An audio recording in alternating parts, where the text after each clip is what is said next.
Now let's understand the jugular venous pressure.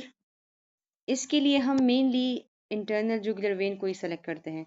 External भी कर सकते हैं, बट इंटरनल इसलिए करते हैं क्योंकि ये डायरेक्टली कनेक्टेड है सुपीरियर वेना केवा के साथ, और फिर सुपीरियर वेना केवा जाकर कलेक्ट करता है डीऑक्सीजनेटेड ब्लड को इन द राइट एट्रियम में।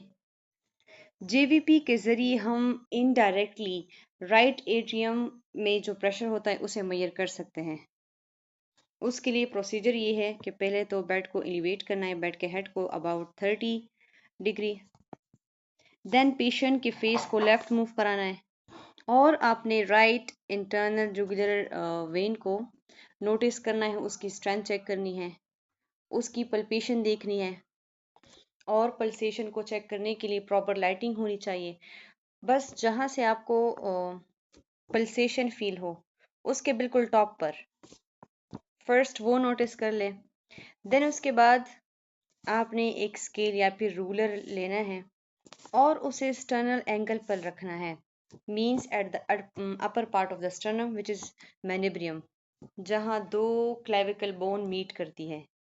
स्केल को स्टर्नल एंगल की पोजीशन पर रखकर एक रूलर लेना है और at the top of the Venus pulsation वहां से हॉरिजेंटली ले जाकर उसी स्केल तक लेकर आना है, और फिर वहां से रीडिंग्स नोट करें कितनी सेंटीमीटर आता है। 3 to 8 सेंटीमीटर ऑफ वाटर ये एक नॉर्मल है। अगर तो इससे ज़्यादा हुआ तो this indicate the right heart failure या फिर फ्लूइड ओवरलोड, मींस ब्लड में फ्लूइड का वॉल्यूम ज़्यादा है। इसके अलावा हम कैरोटिड आर्टरी को इंस्पेक्ट करते हैं, वहाँ की पल्पेशन करके वहाँ की चेक करते हैं, पल्सेशन को चेक करके।